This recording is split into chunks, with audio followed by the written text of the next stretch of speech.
All right, everyone, welcome in to episode 208 of Two Countries, Two Americas, All Sports. I'm Nick Olev, as always, from Chattanooga, Tennessee, United States, and joining me from Americana, Sao Paulo, Brazil, is Gus Tomazelli here on this November the 21st, a late Friday night here as we are nearing the end of 2025. Gus, how are you doing? I'm doing good to be honest. Though here in Brazil is already November the 22nd since we're 2 hours ahead, and also I kind of lost my sleep, so I was like, you know what, let's just go ahead and do it.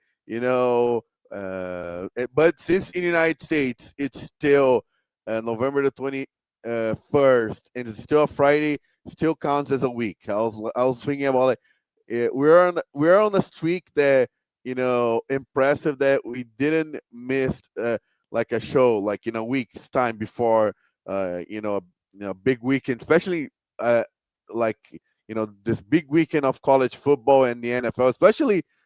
I don't know if it's more off the field than on the field, but yeah, definitely a big week in terms of football, and let's just go.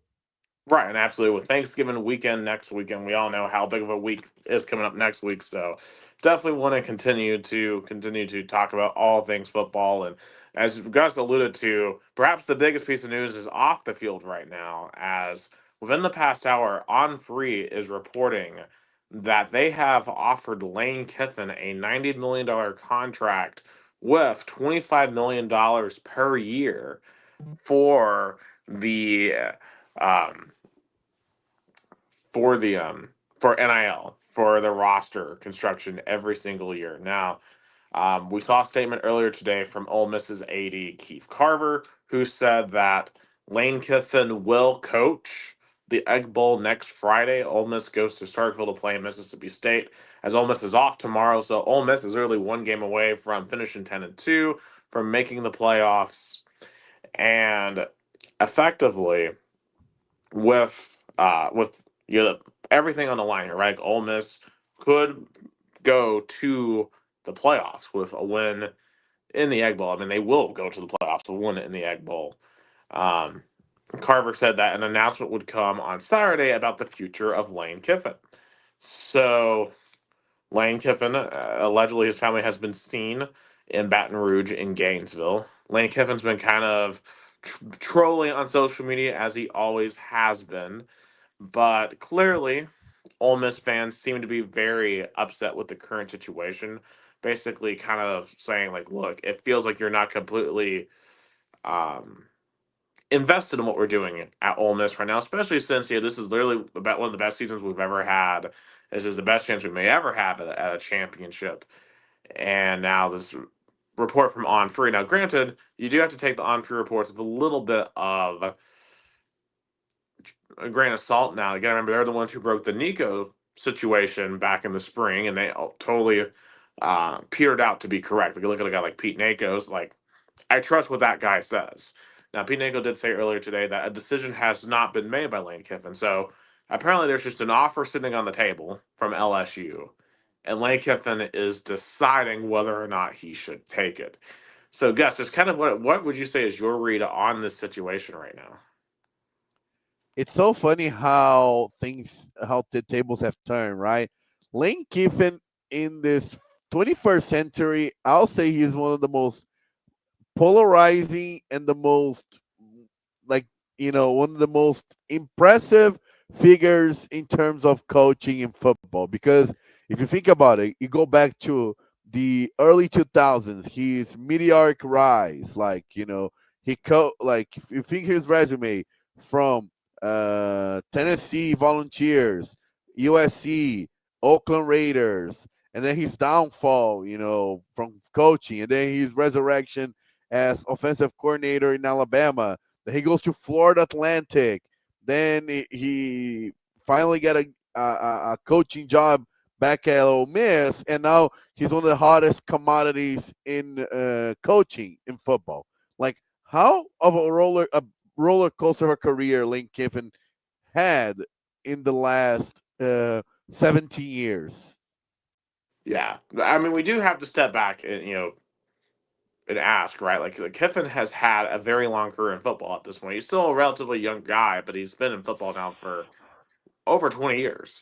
And we have to ask one, I think, from the LSU perspective, is Lane Kiffin worth this level of investment? Right? Like, is he worth a $90 million contract, especially when you just had to get rid of Brian Kelly? And I know there's a whole legal fight over that, which is another component of this whole deal, whether or not they will pay that buyout or not. Of course, you have the situation with no athletic director right now at LSU, and effectively the governor is running the coaching search. It seems like from the outside. I mean, you literally had Jeff Landry go on a press conference and say the new next head coach is going to go through me. You know, it's just it's a very unusual situation at LSU. So I guess the first question is, can LSU do better than a Lane Kiffin right in this situation? But then from Lane Kiffin's perspective, what you've built at Ole Miss, like Ole Miss is no slouch program at this point. Like they've built up a very solid NIL structure. They're a solid program in the SEC, a top half program at the moment in the SEC. Now LSU, we know what the potential is there, right? Like they've won 3 national championships this millennium. They won one with Saban, won one with Miles, won one with Coach O. That job is a job that a good coach will win a national title. All three of the previous head coaches before Brian Kelly won a national championship at LSU. So if you're Lane Kiffin, and of course you get this offer, you have to ask, do I think I could do the unthinkable at Ole Miss? Because Ole Miss hasn't won a national title since 1960.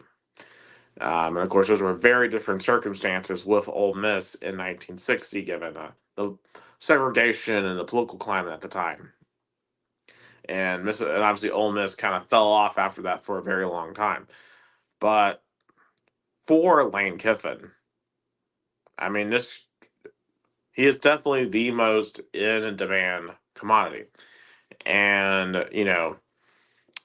obviously, people will point to how his tenure at USC didn't go very well, how he's never really won a big championship of any type as the head coach. He's won titles as an OC at both USC and Alabama. But man, if this offer is in his lap, do you leave Ole Miss to go to LSU? Because I mean, LSU. And also to add to your point, he is the head coach who literally did one of the most um, cinematographic, one of the most impressive, ways to leave a program from Tennessee to USC in the middle of the night in the most bizarre press conferences I have ever seen, and the fan reaction as well. I would think that Ole Miss fans would react the same or even more so than Tennessee fans. Well, I mean, Lane Kiffin is very much a part of our podcast lore because our very first topic we ever talked about on this podcast was the 2021 Tennessee Ole Miss mustard game. And because of how, still to this day, angry about the way Lane Kiffin did Tennessee, we are here in Yeah, Tennessee. So this doesn't surprise me that Ole Miss finds themselves in this situation. I mean, this is Lane Kiffin we're talking about. This is what he does. Now, the question is, we're 15 years later. He's older now. He's got kids are about to become adults. Like has he changed? Has he matured since then? Has he and decided, and uh, the climate slash uh, scenario is different because yeah, and I think you remember better than I do, but from my understood, he left for USC because of it was his dream job. Like he yeah, could have turned down, but I don't see LSU being his dream job, and I don't see you know leave a stable program to a very confusing athletic department and a program. right. But if the athletic department got themselves together I mean, LSU is a better job than Ole Miss Yeah, when the AD is together. Now, I mean, because we've talked about this in terms of like the SEC programs are open right now because you have LSU, Florida, Auburn, and Arkansas that are all open. Where would you slot Ole Miss in those programs between LSU, Florida, Auburn, Arkansas in terms of desirability?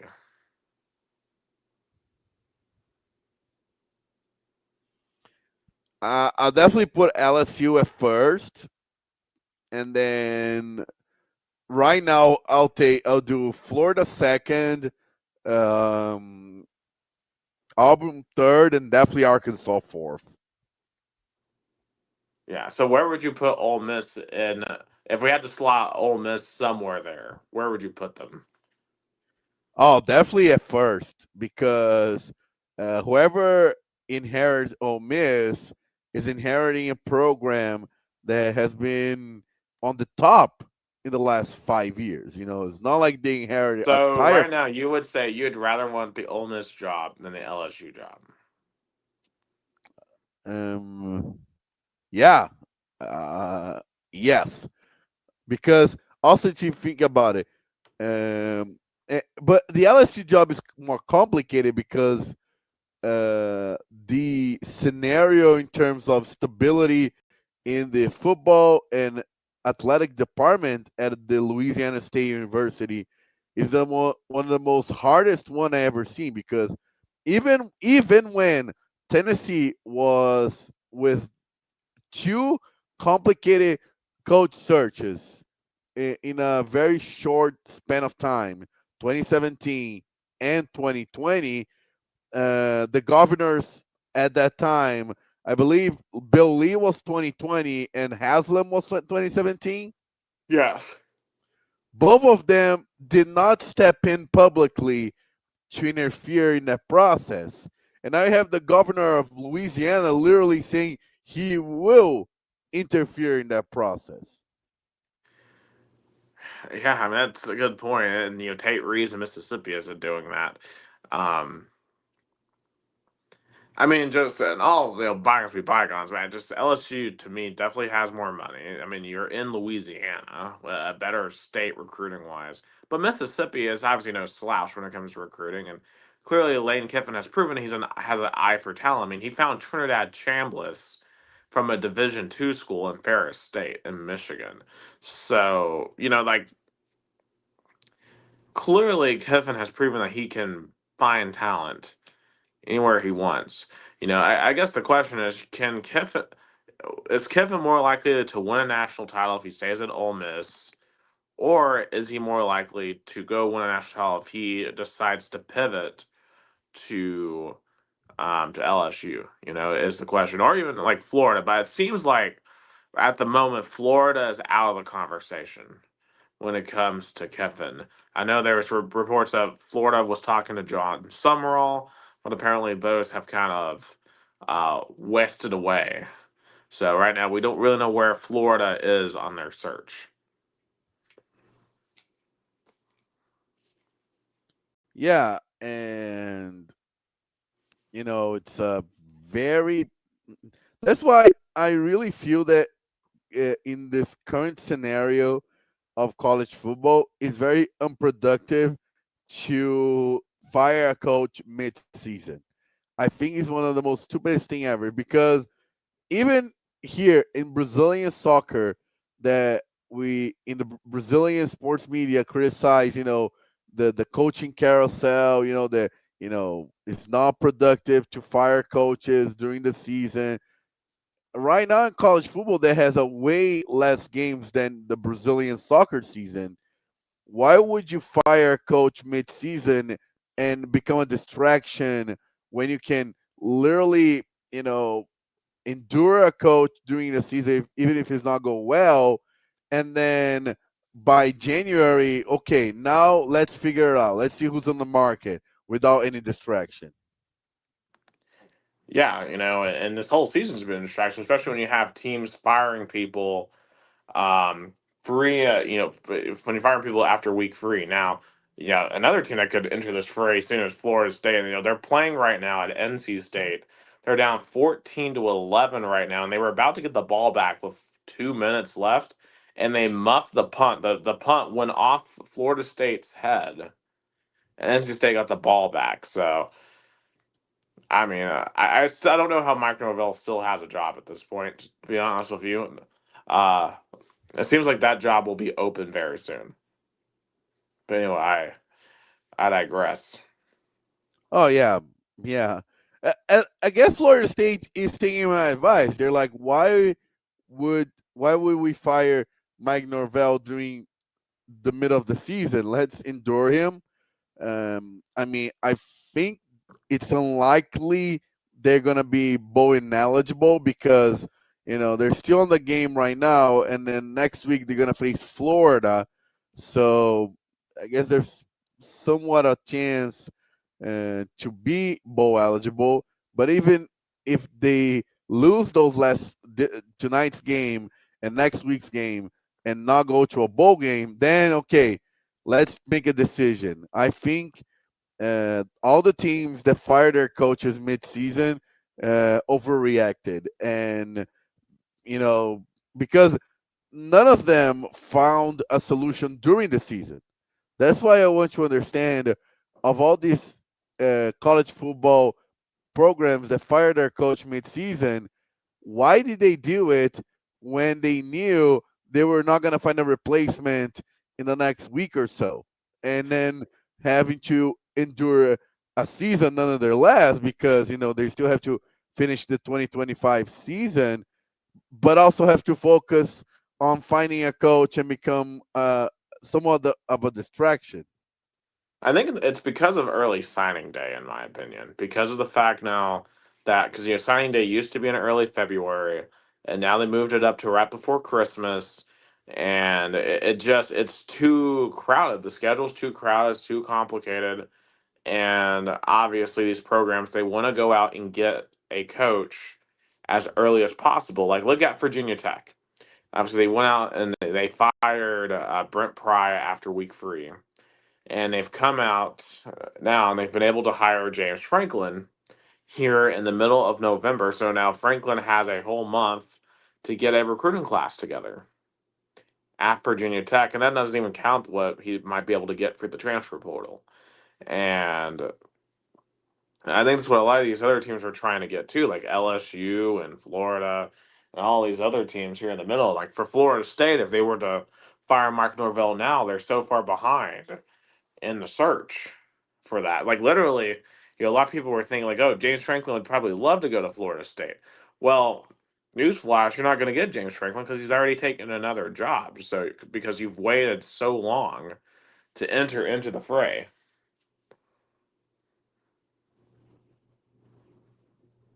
So that's kind of why teams are going in so early, is because the schedule is forcing them to. Like you look at the NFL, right? The NFL, you don't have to like get your team for next year the week after this current season ends. Like imagine if the NFL draft were in like January the 10th, still during the playoffs.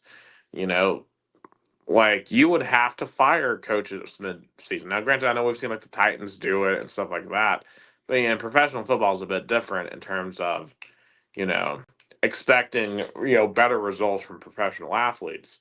But man, the college football needs to go back to a more traditional schedule and find a way to better balance the recruiting classes with the transfer portal window. And I know the transfer portal window's been brought back down to the one right after the season ends, which should help that problem a little bit.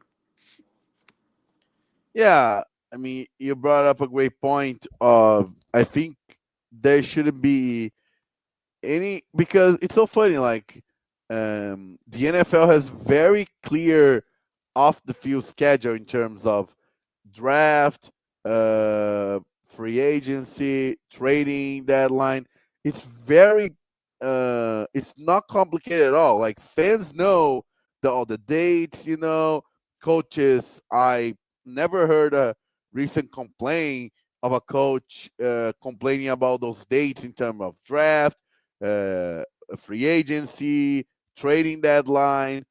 And in the and in the college football world, I saw a video that says that that was stating that Ryan Day, Ohio State's head coach, complaining that players might leave while Ohio State, goes on the playoff run again because of the period of the transfer portal opening up while the playoffs still happening. Yeah, I mean, we saw this last year with Tennessee. We had guys that didn't stick around the roster because they were trying to move on to their next place. It's a stupid system. Very stupid. Like you don't see NFL teams dealing with that with you know, uh, trading or free agency. Imagine if, while the playoffs happening, you could do free agency and trading uh, at all the same times, and players could demand trade while the playoffs still happening. Like the NFL would have gone nuts. Yeah, it absolutely would, and it wouldn't happen because of the NFLPA. But that's what happens when you have a sport like college football that is heavily decentralized and doesn't have like a sole commissioner running things, and that's what's going to happen eventually in college football to really get a uniform schedule to get you know just to fix a lot of the issues. And there's other issues we'll definitely bring up for sure Yeah, throughout the yeah, remainder. and you brought up a great point. Like with all the NIL system and player empowerment in the college football, do you think there's gonna be maybe some sort of a collective group or like a CFBPA? Oh, I there's going to be. And what's going to be fascinating with that, if you're talking about unions, is the places where college football makes the most money and is the most popular are more conservative parts of America, where unions aren't as favorably looked upon. I mean, like in Chattanooga, like there are unions, like in Tennessee. Like I mean, I've been, just look at my coverage on Volkswagen here in Chattanooga, but obviously that fire has faced a lot of political backlash for its existence, and I could imagine a labor union for college football in SEC country may not have the most positive reception in the world, especially considering that a lot of people aren't a fan of how uh, college football players are getting paid and the way they're getting paid, and it just the absolute craziness of us all. But we also have to remember here is, for one, right, like college football is still the stepping stone to the NFL. So the number one goal, more than getting the money for at least any rational player, is that you want to get to a place where you're gonna play football. We're gonna get game tape in front of scouts, and NC State I think just scored. No, no, they didn't. Yeah, So yeah. yeah, I think they're on a break right now. yeah. Well, I guess you're off the. Let me. Oh, what a catch! Oh no, But he was totally he was out of yeah, but he bounds. was out of bounds. Definitely out of Yeah. bounds. Oh boy, well, gotta love the haters. Yeah, but they're Uh, gonna go for a field goal right now. But yeah, but definitely the NC, but definitely Florida State is gonna try to ice the kick. oh yeah. Well, they probably should save that field goal uh for this last second drive. Oh, that was Squirrel White that dropped the punt. That dropped the punt too. Squirrel, squirrel, squirrel, squirrel. Come on, man. Um, Speaking of all these different coaches, though, here's just some quick takes. I think Virginia Tech killed it with James Franklin. Oh yeah, Uh, 100%. yeah, I don't think I think Penn State overreacted in firing him. So I think Virginia Tech that's a great hire. And like I'm not saying that James Franklin is going to win national titles at Virginia Tech, but he's at least going to stabilize them and make them competitive again. Yeah, because they have been in somewhat a down years the last see like few seasons, and the last time they were good was pretty much because of Michael Vick back in 01. Yeah, But yeah, I think yeah, it's But do you But see that? Do you see that in order for this to happen, um, uh, James Franklin had to like cut a deal with Penn State in terms of his buyout, oh yeah, so like Penn State will only have to pay, I believe, 9 million of the buyout, even though they had to pay like 50 million of the buyout. and touchdown North Carolina State. Justin Justin, Jolly. yes, the tight end used to be. Used to. I actually have seen him play because he used to play at UConn, so I've seen him play in person before.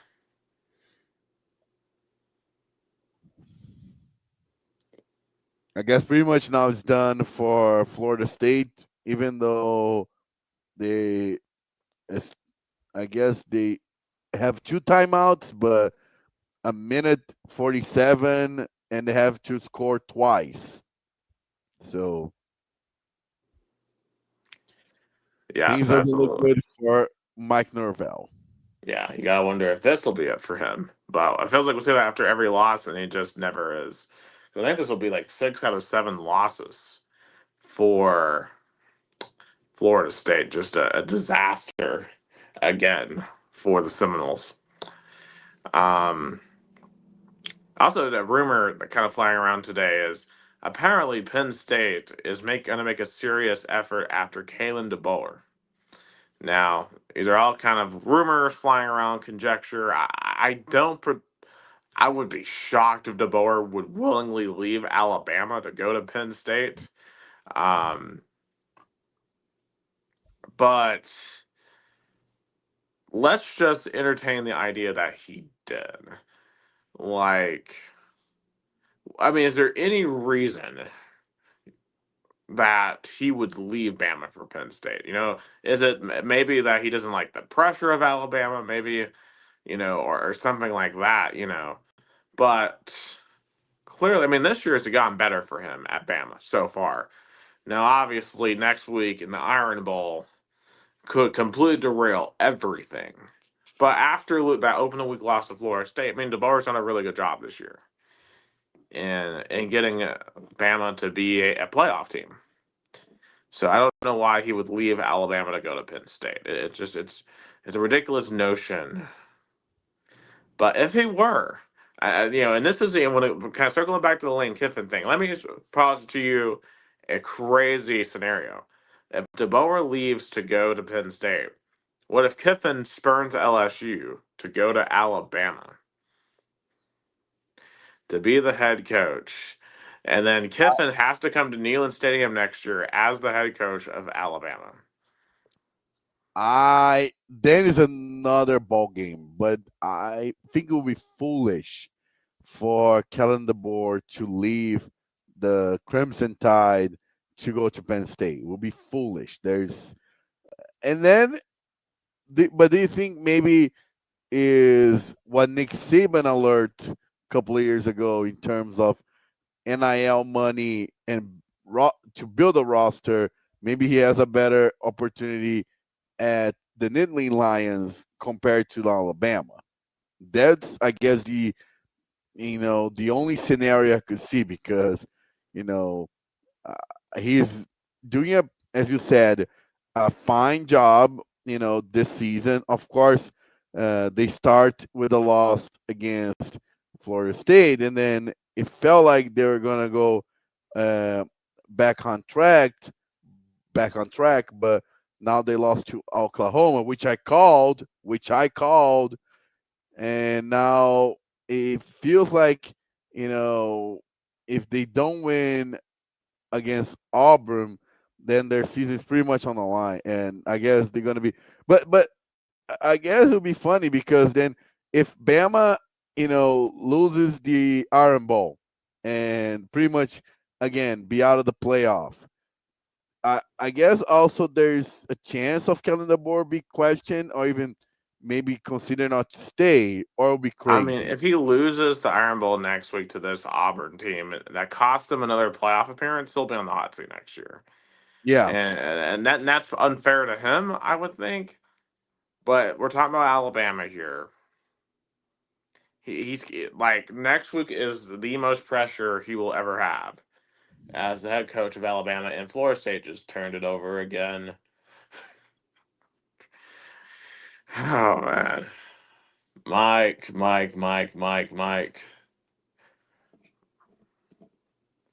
Man, think about how big Florida State Miami used to be, and then we got Mario Cristobal and Mike Norvell just wasting both programs.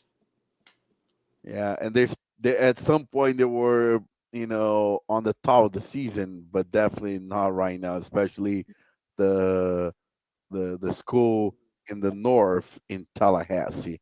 Yeah, Mike Norvell, he looks like, yeah, but there's gonna be a penalty.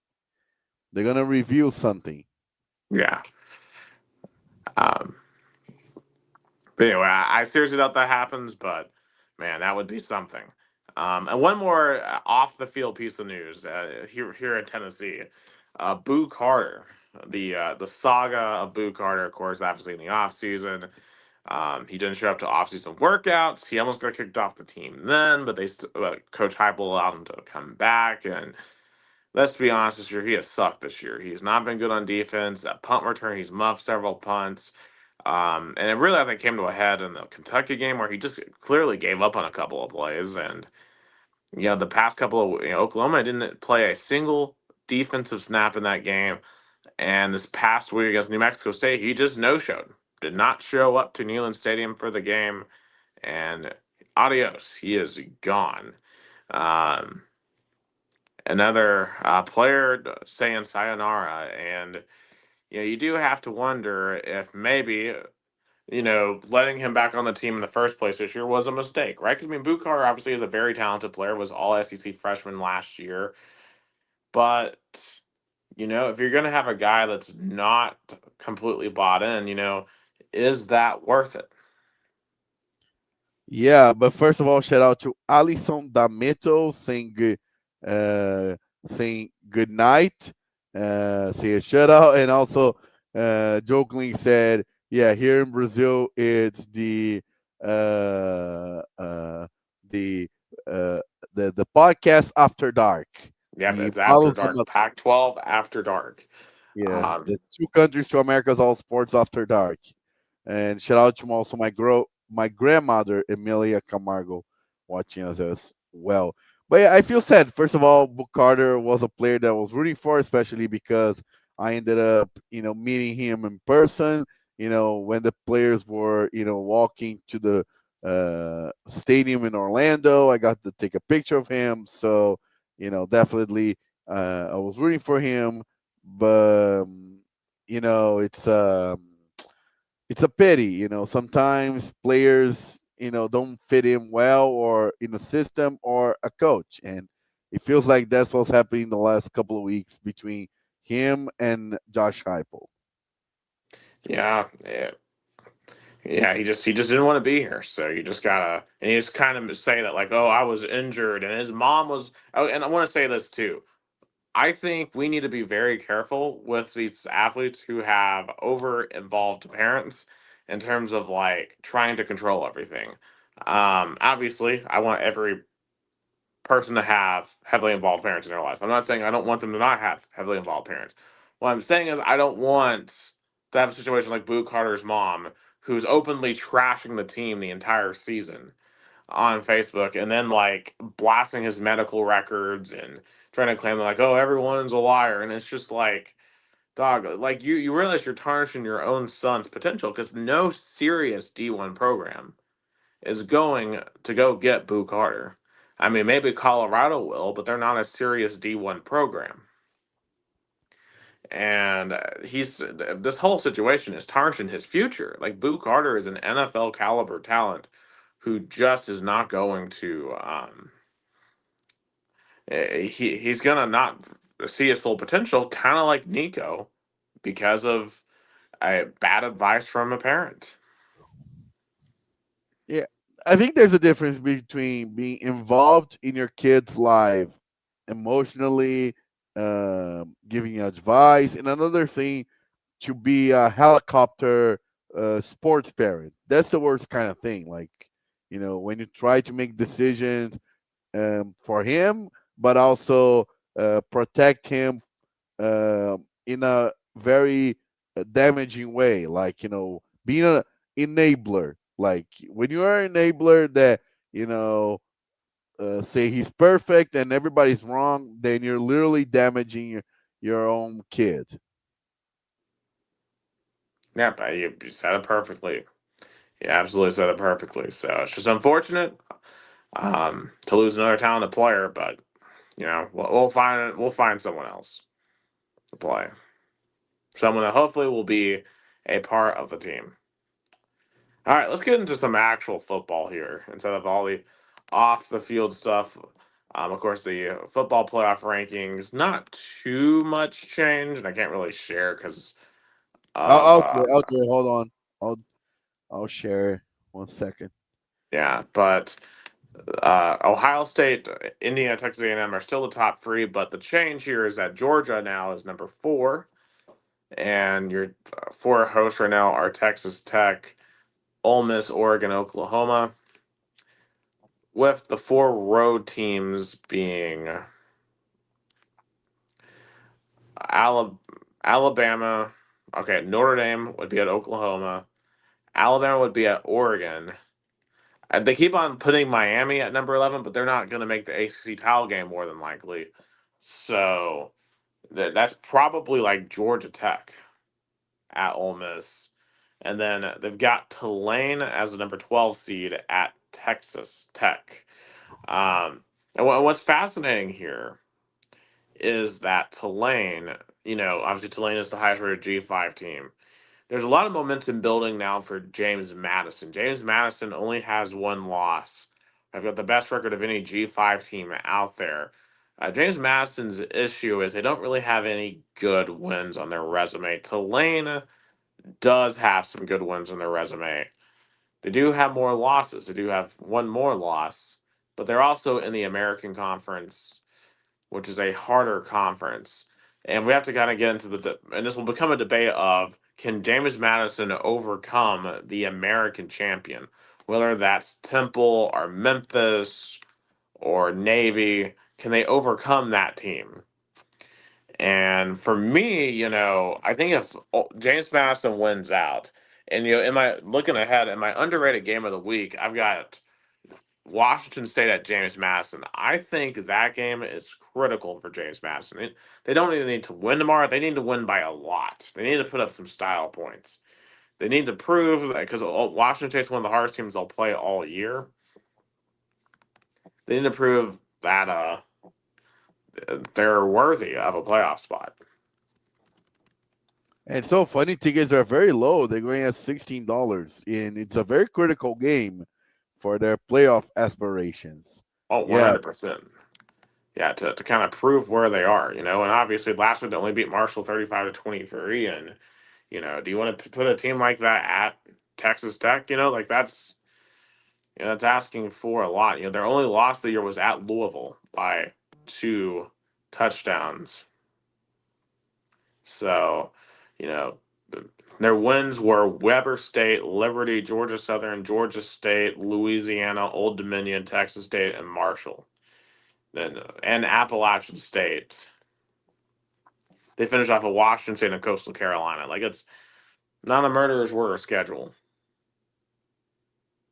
at all. So yeah, I think that's going to be fascinating to see how that plays out between the two. I think if someone from the American can win out, I think they will ultimately get the nod over James Madison, is my kind of thinking. Of course, looking at the big results from last week, there were two big games. Oklahoma, you got to give props to Oklahoma, especially their defense was just, you know, when we analyzed the Oklahoma Tennessee game from a couple of weeks ago, it felt like Tennessee gave that game away to Oklahoma, but then Oklahoma just went and did the same thing to Alabama. They were outgained thoroughly in that game, but their defense forced 5 turnovers against Alabama, made Ty Simpson look pedestrian. And really the big problem here is Bama could not run the ball. They didn't run the ball for over 50 yards. And Oklahoma, we couldn't run the ball in Oklahoma either. We only had 60 yards rushing. in this game, and that was really Oklahoma's defense is good, man. Oklahoma might have the best college defense this year. And I think their offense is limiting in terms of what their full potential is. If they had any of their like 2010s offenses with this defense, Oklahoma would be like the national title favorite this year. This is the Oklahoma defense that Sooners fans have been waiting on for like 20 years. That they didn't have during the end of the Big 12, that they didn't have under Lincoln Riley. I mean, uh, they are the team that conceded the least number of points in the SEC, Yeah. 148. Yeah, I mean, their defense is awesome. Um, and they've earned it. Like they have 100% earned a playoff spot at this point, and as long as they take care of business the last 2 weeks, they've got Missouri with a backup quarterback this week or tomorrow in Norman, and then next week they got LSU without a head coach. Just take care of your business, and you're going to the playoffs, and you're probably hosting a playoff game in Norman.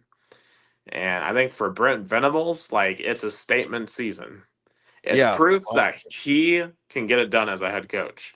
And that's and really for Oklahoma, to me, this is more than just a win. This is a program statement win. Like I was from me from the outside, I was kind of concerned that like Oklahoma would be like the Nebraska of the SEC, like that they couldn't come in and compete. But Oklahoma is holding their own. And they're proving that they're more than they're not just a tag along to Texas in this SEC expansion. They are a worthy addition to the SEC, and they're going to be a problem for all of us in the years to come. Oh yeah, I think the Sooners definitely uh, improved from last year, and Brent Venables definitely solidify his name. And like I can be a really good head coach, especially on my side of the ball, the defense. Yeah, and they just got to continue to build that offense some more, and they could be doing some special stuff over there in Oklahoma.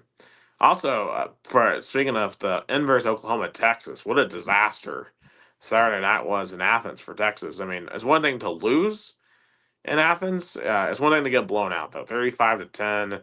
Those receivers for Texas are awful. Like they cannot catch anything. They couldn't catch a cold on Saturday night, and Sarkeesian just was coached in circles around the Kirby Smart, the onside kick.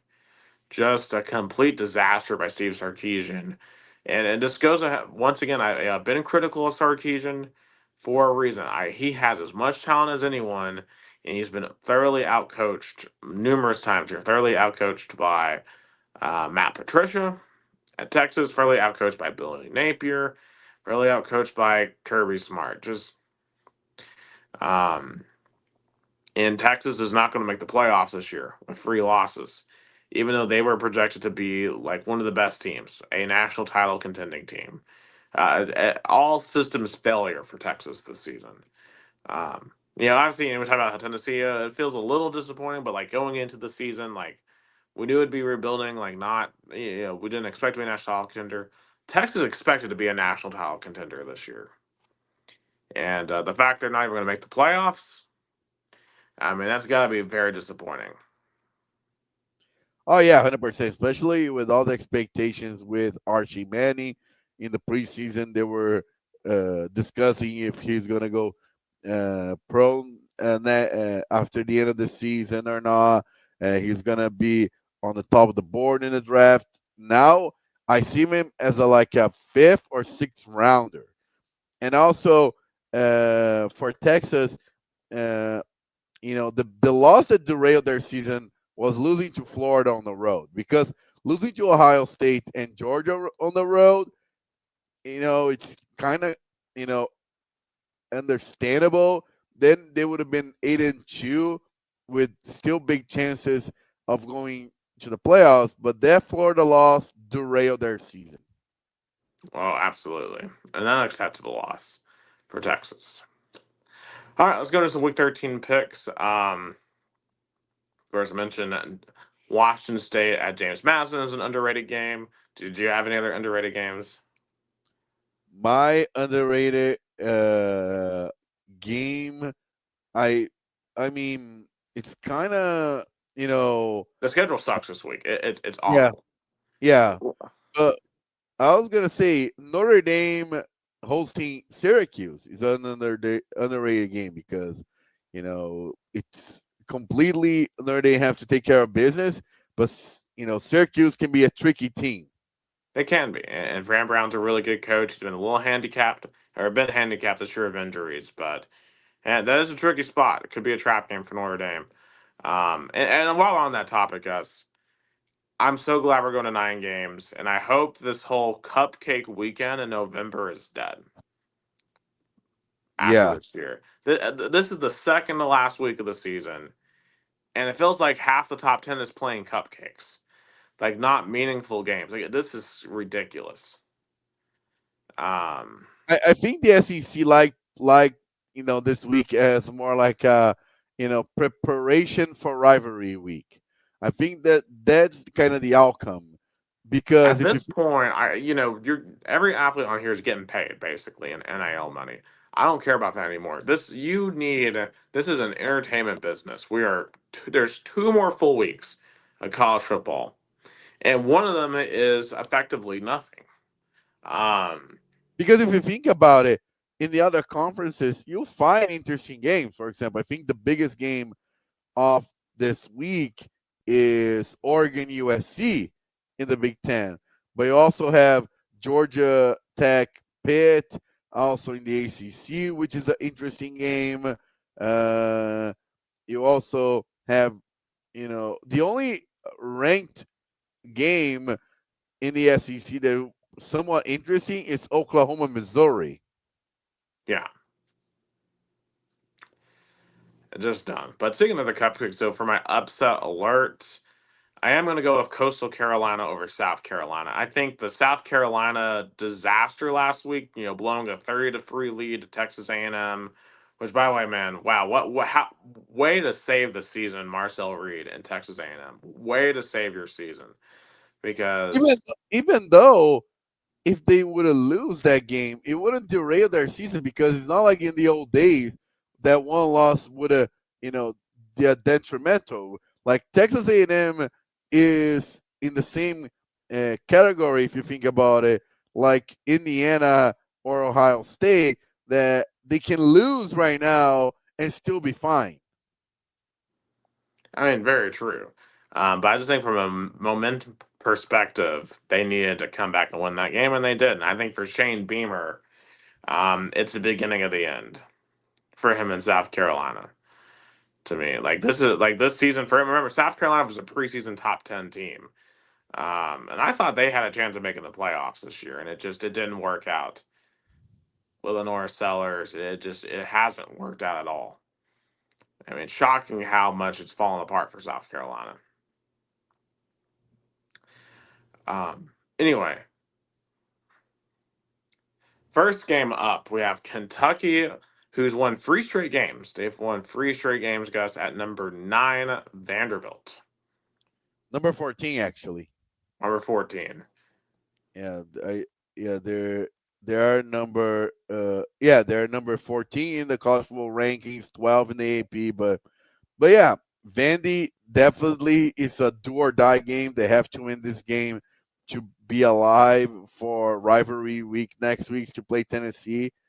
And yeah, you point out Kentucky has momentum. Mark Stoops has kind of saved their season, and especially a upset a top 15 team would have definitely kept his job.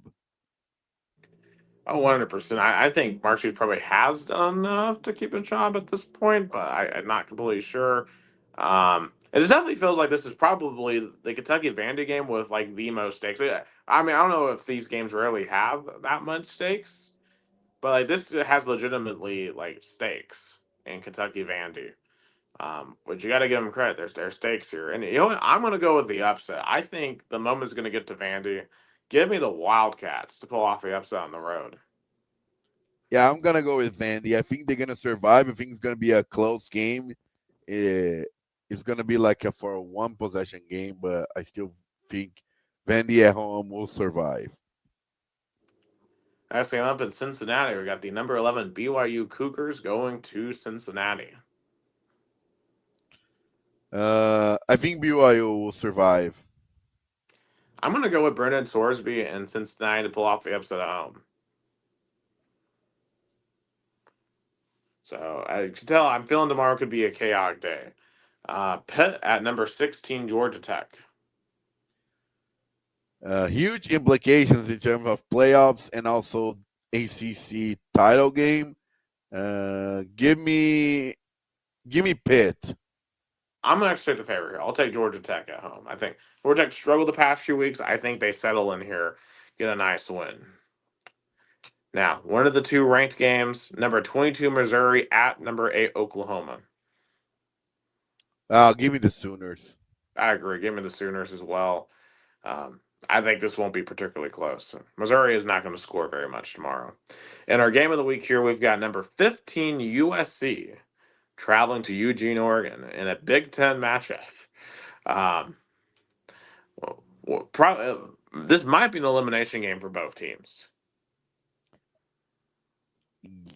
More so for USC, but yeah, Oregon can definitely take a fall because if USC wins, they're gonna surpass Oregon in the rankings, and I don't know how much they're gonna climb. But Yeah, and yeah, the problem for Oregon is too. Look at the wins they have. They don't have any ranked wins. The only really good team they've played this year is Indiana. and And but you can state it, they beat two ranked teams at the time, especially that matchup against Penn State in on the road. right, but do you have to retroactively diminish that win because of what happened to Penn State afterwards? Is the question. Yeah, that's a good point. I mean that's going to be the debate here. I think for Oregon, this is a must win for them. I think, and for me, I think they're going to do it. I think Oregon will get this done. This would be such a statement win for Lincoln Riley to get this. I just don't think he's going to get it. Yeah, because if USC wins, then it's a it's the win that is definitely gonna take them to the playoffs. But Yeah, yeah, the game is in Eugene, so give me Oregon. yeah. And if USC wins, all they've got to do after that is just beat UCLA next week. And surely they can handle Nico, right? Right. Yeah, So I would think so. yeah. Now there's one game I did leave out. Um, our Volunteers, number 20 Tennessee, traveling to the Swamp to Gainesville, a place that's not treated us kindly over the years. We've not won there since 2003. In fact, we've only won in Gainesville twice since 1970, in 2001 and 2003. Of course, last time we went there 2 years ago, Tennessee was a big favorite. And with Joe Milton, it was just an absolute nightmare, a disaster, 29-16 loss. Of course, Tennessee beat Florida last year in overtime in one of the most frustrating games I've ever watched. But we somehow managed to win the football game. No game against Florida ever has been fun to watch or easy. Um, I mean, even with Florida being 3-7, Gus, I'm still not particularly confident heading into this one just because, Florida has shown some flashes of life. Like they took Georgia to the wire, they took Ole Miss to the wire last week. Now, in between those, you did see them get absolutely annihilated by Kentucky. So I guess the question is, how much juice do we think Florida still has in this game? Yeah, I think for both of them, this game will mean a lot. Tennessee, as you point out perfectly, has not won there in the last 2 decades, and the losses that happened there, 2015, 2017, last 2 years, 2023. 2023, they were all painful losses, especially the Hail Mary in 2017. Yeah, So I was there for that one. Saw that one right in my face. Um, So definitely Tennessee in has if they win this game, then at least this season is somewhat saved. They're Yeah, like, okay, absolutely. it's like Like okay, winning this game would mean everything to me. Like it would mean so much to me to see Tennessee defeat Florida. yeah. And I think this team can definitely do that. So give me Tennessee. Man, I do this because I love them. I'm picking Florida because at the end of the day, they've got to prove it to me that they can win there. Because 2 years ago, I said all offseason we're going to the swamp and we're winning, and it didn't happen. We're not even close. So we're going to take the opposite approach. Prove to me. Prove it that you can get it done. And for me, this game is so big for Heupel, right? Like you win this game, get this monkey off your back. Um, you're good. You're got strong recruiting classes moving forward. Tennessee's chugging along. You lose to this Florida team, 3-7, again in the swamp. It's going to get a little uncomfortable. All I'm going to say because we've got to beat this Florida team. We should beat this team. We have to find a way to beat this team.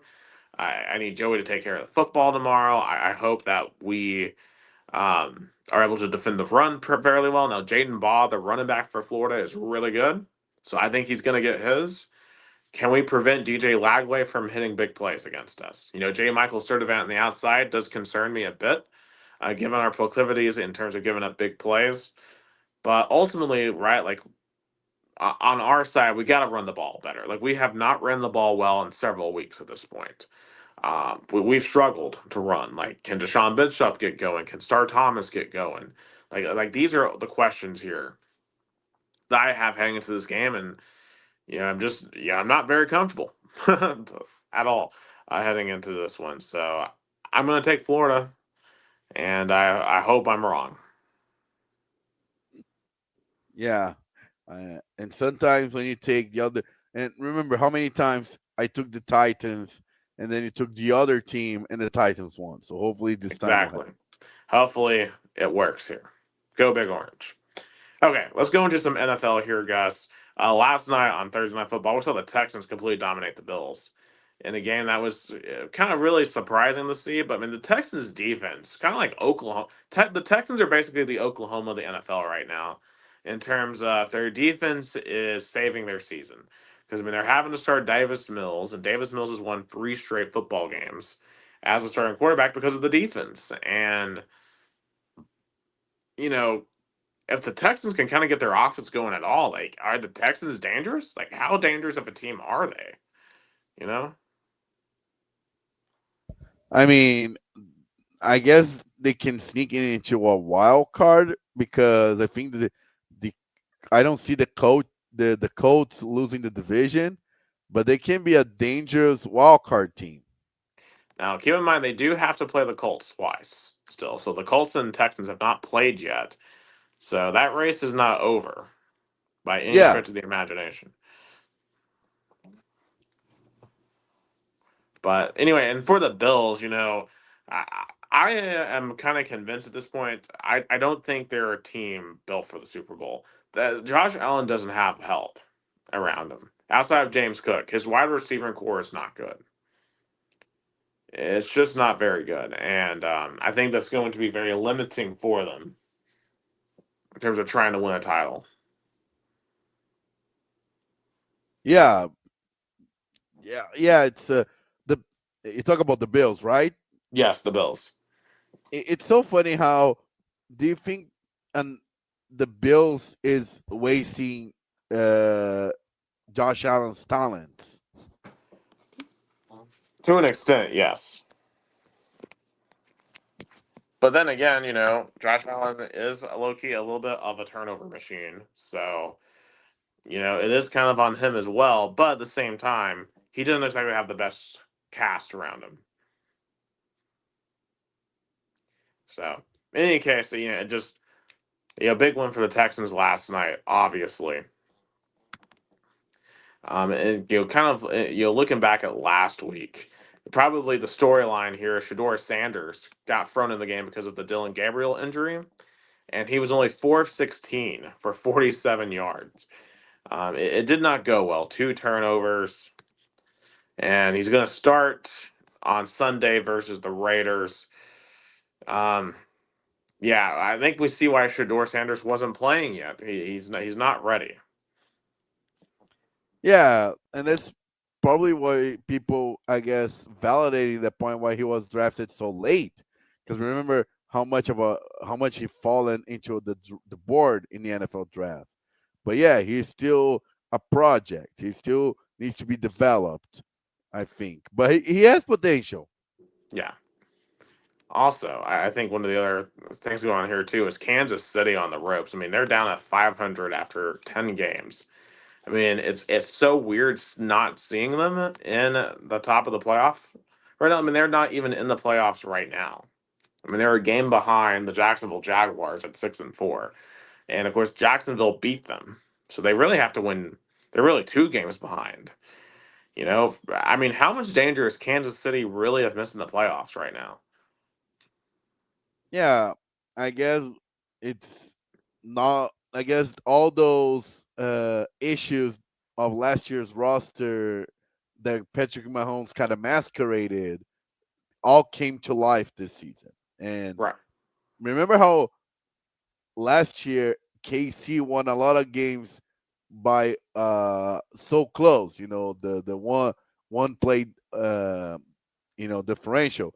This year it feels like it's all going the other side because the Broncos beat them on a last second field goal. And talk about a clutch team this season. You know the Denver Broncos. I mean, they keep winning those close games.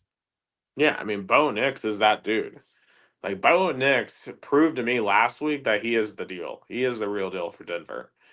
In that spot, that was the biggest spot he's been in as a quarterback in this league, and he proved it. He proved himself. And right now, they're the number one seed in the AFC. So Denver is a serious, serious contender, and their defense is for real.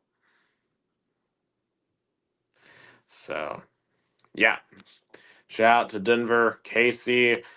For them, I think it's time to acknowledge that yes, you've got Patrick Mahomes, but he alone can't win, right? Like even in the history of Super Bowls, it wasn't just Patrick Mahomes. It was having Tyreek Hill and a healthy Travis Kelsey and a great defense. Um, where Travis Kelsey, he's aging, he's about to retire and go enjoy his life with Taylor Swift. I mean, who's going to be the go-to guy for Patrick Mahomes? Is it going to be Rashee Rice, who keeps on getting arrested? Is it going to be Xavier Worthy, who keeps on getting hurt? I mean, who's it going to be? Like it's if you're the Chiefs, you have some questions to answer. Yeah, and I guess the Andy Reid didn't found an identity for this team this season. Yeah, I mean, and hey, sometimes that happens, and I think for KC, as long as Mahomes is still Patrick Mahomes, I'm confident they will find their way back. This year, though, kind of feels like one of those late 2000s Patriots years where obviously they're still good, but they're just not the dynasty they were. And the question for Kansas City is can they get an early 2010s Patriots second dynasty run? Yeah, they're clearly, I feel like, gonna go into a little bit of a, you know, identity crisis like the Patriots had that period. I mean, remember the Patriots had a 10-year drought. So how much of a drought is gonna be for KC? Is gonna be short or long? Yeah, that's the question. Also, Sam Darnold, geez, man, like the four interceptions on Sunday versus the Rams, and they still had a chance to win at the very end. Like, you know how insane that is to throw four interceptions in a game and still have a chance to win the football game at the end. Um, you know, I think there's I think things to be concerned about for both teams. Here, one for Seattle, like once again, a big game Sam Darnold falling apart, which is a narrative we've seen with Minnesota and obviously the Jets in terms of just not being able to perform in pressure moments. But at the same time, if you're the Rams, if you get four interceptions from the opposite quarterback, you should blow out your opposition. And the Rams did not do that in this game. They were very pedestrian on offense. I mean, they were a field goal away in the final play to win in LA. Yeah, despite the 4 interceptions, and they can't make you feel good if you're the Los Angeles Rams. I think you want to see a more dominating win in that scenario. So I definitely have questions about both of those teams as we get closer to the playoffs. All right, let's pick some games here on week number 13. Of course, obviously, Bills Texans already happened. So we're going to go into Sunday, Yeah, 1 p.m. week here. week 12, I guess. Still, Yep, week numero 12. Mm. Okay, Pittsburgh at Chicago. Big implication for both of them in terms of making the playoffs. I mean, they're both looking outside of yeah, the playoff. But give me the Bears. I was saying, but both are in the playoffs right now. Oh yeah, both of them. Both are leading their division. Wow, Yeah. And also, worth noting that the get-in price for this game is $423. very pricey. Yeah, and of course, Aaron Rodgers in Chicago. I think Aaron Rodgers does what Aaron Rodgers does, and he beats Chicago. Give me Pittsburgh. All right, New England at Cincinnati. Oh, Patriots, no doubt about Yeah, it. I I mean, like the Patriots. I I, I know Mike Vrabel has done a tremendous job turning around. The Patriots have been bad for the last couple of years, but their schedule has been somewhat of a, not to say fraud, but they definitely has the most cupcake schedule. I mean, I know they beat the Buccaneers and the Bills, both on the road, but Yeah, they and that's why I'm convinced they're very good. You don't really, unlike in college, you don't control your NFL schedule. So, um, I'm convinced New England is really, really good. And plus, you got to remember too. I think bad NFL teams are still closer to good NFL teams versus bad college football teams versus good college football teams. Like the yeah, difference is a lot less. yeah, So I'll take New England in this one. We got the Giants at the Lions. Lions. Yeah, Lions. Jackson Dart still out this week. All right, this is a big one here. The Vikings at the Packers.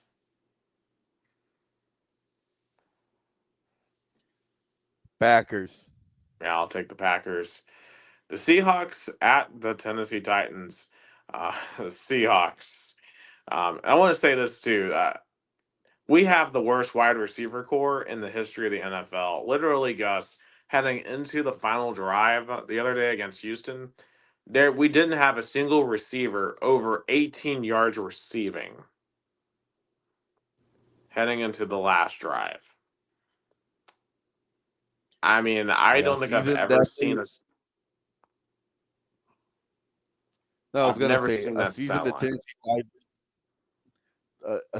Tennessee Titans fans definitely wanted to forget, and they have still not win on the at home. Yeah, I kind of want them to lose all their games at home, honestly. Amy's Adam Strunk held a press conference today celebrating how, oh, we're topping off the new stadium and we're making so much progress with our new football stadium. I'm like, well, all right, fine and dandy, you got a new football stadium, but what's the team going to look like? I mean, you won't take any questions about the football management, but you're going to come out and take questions about the new stadium.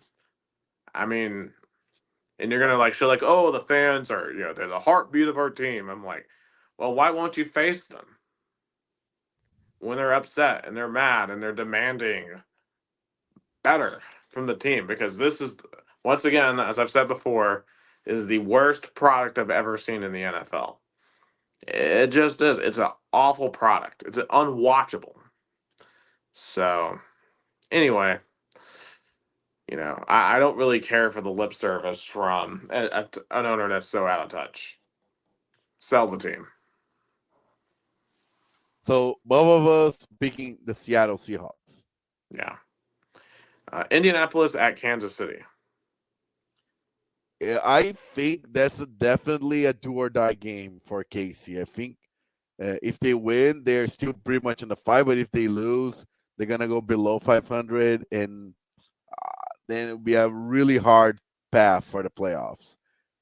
It's gonna be close, but give me Kansas City. I'm going to do Jason a favor here, or I'm going to pick Kansas City as well. I got to see the Chiefs be killed off. So we'll both pick against Indianapolis, and we'll see if that helps out the Colts. Um, the Jets at the Ravens. Oh, the give me the Ravens. I mean, since Lamar Jackson came back, the team has been on a 4 game winning streak, and I don't see them being slowed. Give me Yeah, Baltimore. I agree. Give me Baltimore. All right, the Shador Sanders debut start. The Cleveland Browns at the Las Vegas Raiders. And are they starting Aiden O'Connell this week? Because I don't know. I think there were some rumors of that being the Yeah, case. because Geno Smith definitely has not, his season is not good. I mean, he has more interception than touchdowns. Yeah. So, guys, what do you think here? Can Shador Sanders win his debut as a quarterback? I think so. I think it's going to be the first Cleveland Browns road game win of the season. Give me Cleveland. I'm going to take the Raiders at home, but obviously, there'll be more eyeballs on this game than there otherwise should be, just because we want to see what Shador does. Certainly, I'll be having an eye on it. All right, Jacksonville at Arizona. Jaguars. Yeah, Cardinals are a disaster. Give me the Jaguars. Um, the Eagles at the Cowboys. Oh, Philadelphia. I think it's going to be close, but Philadelphia. Yeah, But the Cowboys, I mean, they have been weirdly a weird team. In the Monday Night Football, they beat soundly the Raiders on the road, but still has not convinced me they're a good football team. And their head coach, I feel like he if he survives this season, he's gonna be fired the next one. yeah, yeah. I'll take the Eagles as well. Just completely uninspiring from Dallas. All right, the Falcons at the Saints. Two teams uh, very far away from playoff contention. Give me New Orleans. Yeah, I'll take the Saints here as well. All right, Sunday Night Football. We got the Bucks at the Rams. Another great matchup between the head coaches. I mean, that battle is one of the most interesting ones I mean, and the Buccaneers. I mean, they started pretty soundly, but then they have been falling. I mean, they lost 3 out of the last 4 games, so they need to show a response. And you mentioned early, the Rams beat Seattle, but it felt like a win closely than it should have been. But give me the Rams. I'm gonna go with the Bucks on the road here. I'm gonna go with Tampa Bay on the road here. I mean, they have a 4-2 record on the road, so they are a really tough team to be outside of Tampa. Yeah. And the Monday night game, kind of a sneaky good one here. The Carolina Panthers with a winning record at the San Francisco 49ers. Yeah, the Panthers, they have a somewhat chance. It's a kind of direct battle for a wild card because if the Carolina Panthers win, they pretty much, swap positions with the 49ers because of they pretty much win the tie break because of a head-to-head matchup. So that's definitely a direct matchup for wild card implications. And give me Carolina on the road. I'm going to take San Francisco at home with Brock Purdy back. I think they're going to get it done at home. Okay, so kind of finishing it, wrapping up some American sports here. Some quick college basketball talk. Of course, basketball's continuing to play cupcakes to beat Rice and Tennessee State this week. They're at 5-0, but we still really haven't played anyone. We do play Rutgers and Houston next week at the Players era festival, and this is a weird term, I guess. It's 22 teams, and so you have two games you play Monday, Tuesday, and then they take four teams with a perfect record, and they put them against each other for the title. It's a kind of a weird non-bracket format, but everyone gets to play four games in Vegas. It's kind of weird, kind of interesting. Um, Also, the one development from Monday was JP Estrella did get hurt against Rice. It's just a bone bruise, so he should be back within 2 to 3 weeks. Of course, he missed all of last season with the knee injury, so not ideal, but I think we'll be okay on that. And I'm excited to finally see Tennessee play some quality competition, so I can actually gauge how good this team actually is, because I still don't know. I mean, obviously, I'm excited for Nathan. I love watching Nathan Min. I think we got a lot of talent in the front court, but I just don't know really where this team actually is until we actually play some quality competition. But next week, we'll be able to talk much more about where this team actually is. Yeah, I think you're gonna see a little bit of how this team is doing in the player uh, era festival, because then they're gonna have a rematch against Houston that soundly defeated the Tennessee basketballs in the Elite Eight. Yeah, and keep That in mind that that was Houston was taken to the wire the other day by Auburn, so they're not an impossible team to beat. So we'll see what we can do against the Cougars. yeah. I think that's gonna be kind of like a first time to see what the level are for Tennessee. Yeah. Also, shout out to Louisville. They're still undefeated. They beat Cincinnati tonight 74-64. I know Jason was at that game in Cincinnati, so apparently Louisville fans took over the stadium, so they are still cruising undefeated. Of course, Louisville comes to Knoxville in a couple of weeks, so that'll be a massive matchup. And Kentucky got blown out there tonight by Michigan State. They're not happy with the way they started their season. They have two losses already to Louisville and to Michigan State. That some are overreacting, saying like, "Oh, this is proof that Mark Pope isn't the guy." I mean, relax. It's November. See what he's made of in March.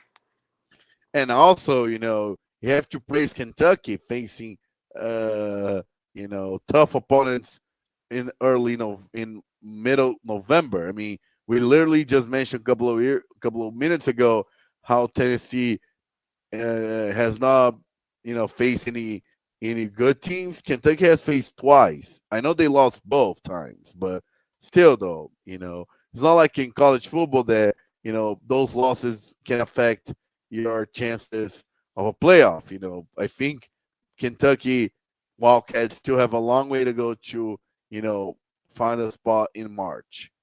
Yeah. All right. And the last thing, guys, as we transition to the last part of the show here, MLS playoffs still going on,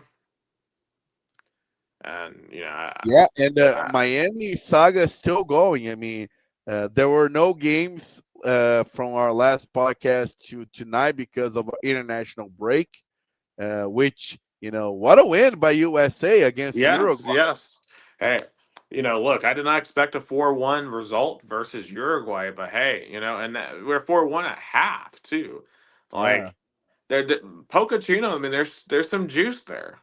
Finally, but but I don't, I don't want to be a deal breaker. Don't get me wrong, but Uruguay has not been good. Their coach Marcelo Bielsa has faced harsh criticism, and they, are not going through a good moment right now. But a win is a win, especially against a, a very, tough Uruguay team. But and Pochettino is still finding an identity for US. yeah, only got a couple of months, and I know from your perspective, Gus. I know Brazil had a tough match the other day in North Africa. No, the game was actually in France, but you know how the you know immigrant community from North Africa is big there, so the crowd was practically a road game for Brazil against Tunis, and the draw was 1-1. Another great game by Estevão. I mean, he's definitely uh, one of the best Brazilian players this season. And I don't know why. For example, he took the first penalty and scored, and then there's another penalty. He let Lucas Paquetá kick, then he kicked badly. So I don't know why, but I mean those friendly matchups, you don't get hyped when they win, and you don't get you know don't overreact when they lose. It's uh, Carlo Ancelotti is still finding the identity for this team, and it's all about next year in June in North America. 100%. And And I cannot wait. Cannot wait for the World Cup. transitioning to Brazilian soccer team play, Brasileirão in week 34, Palmeiras lost a big opportunity to be on the top again because Flamengo lost a rivalry game against Fluminense 2-1, but then Palmeiras played at home against the 17th in the standings, Vitória in the relegation zone, but draw 0-0. So still Flamengo 2 points ahead of Palmeiras. A lot of people are saying that was the chance for Palmeiras. I mean, kinda, but there's still 4 games to be played, and there's the Libertadores final in the middle. So a lot to be um, played.